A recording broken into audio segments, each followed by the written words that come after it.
Kita berbicara tentang nasib umat Islam yang di Indonesia itu jumlahnya paling banyak. Tapi hari ini kita bicara tentang nasib kita. Ini ada sesuatu yang luar biasa Bapak sekalian.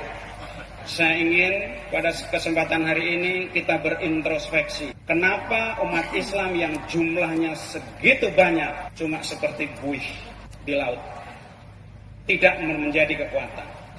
Dua penyakit yang harus kita babat habis. Yang pertama, bahwa umat Islam itu nggak peduli tentang politik. Banyak umat Islam yang berpikir, yang memandang bahwa yang namanya politik itu kotor, politik itu jahat, politik itu keji, sehingga kita mengatakan bahwa kita nggak mau berpolitik. Padahal kekuasaan itu ditentukan oleh politik. Filipina itu dulu penduduknya itu mayoritas muslim, 95% itu muslim. Hari ini penduduknya muslim itu tinggal 10% dan akan terus berkurang. Kenapa bisa begitu? Karena Islam tidak berkuasa di sana.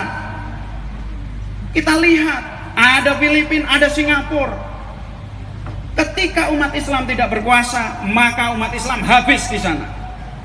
Ternyata Al-Maidah 51 lebih difahami oleh orang yang tidak percaya kepada Al-Quran daripada kita yang ngakunya ngaji setiap hari. Mereka memahami bahayanya Al-Maidah 51 bagi agenda mereka untuk menguasai Indonesia. Tetapi kita justru tidak menyadari pentingnya Al-Maidah 51 untuk kejayaan Islam di negeri kita sendiri. Bapak sekalian, Al-Maidah 51 itu bukan ayat TPS, bukan cuman ketika nyoblos. Al-Maidah 51 ini ayat panggilan politik, bahwa kehidupan politik tidak bisa dilepaskan dari kehidupan kita sebagai umat Islam. Maka pulang dari sini, ajak teman-teman kita, dakwai keluarga kita, saudara kita. Panggilan politik adalah panggilan umat Islam semua. Saya berbicara Bapak sekalian, Habib, ini beberapa ini pengusaha-pengusaha IBF ini. Saya bilang, kalau jadi pengusaha muslim terus nggak peduli politik, saya bilang kalian ini muslim jahiliyah. Kenapa? Lah muslim nggak peduli nasib umat Islam, jahiliyah itu namanya. Dulu Rasulullah kayak apa kurang jahiliyahnya Mekah, beliau turun konsolidasi, maka terjadi Fathul Mekah. Ini yang harus kita lakukan. Inilah panggilan yang pertama. Yang kedua, penyakit yang kedua, umat Islam itu nggak peduli tentang ekonomi saudaranya sendiri. Bukan cuma umat Islam, bangsa Indonesia. Maka coba lihat baju yang kalian pakai, mungkin baju bikinan Cina, ya. Di kamar mandi semua dari Cina, dari Eropa. Sabun aja beli dari orang asing.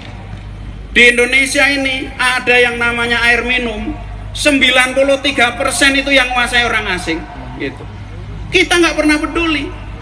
Kita punya pesawat, belinya dari Cina juga. Bagaimana nggak miskin bangsa Indonesia? Bagaimana nggak miskin umat Islam? Padahal kekuatan ekonomi kita sendiri yang memegang. Gitu. Ini harus kita akhiri. Kalau kita mau bela Islam, maka beli produk-produk dari saudara kita sendiri. Maka mereka yang akan jadi kaya. Kalau kita ingin melihat Indonesia bangkit, maka beli produk-produk Indonesia.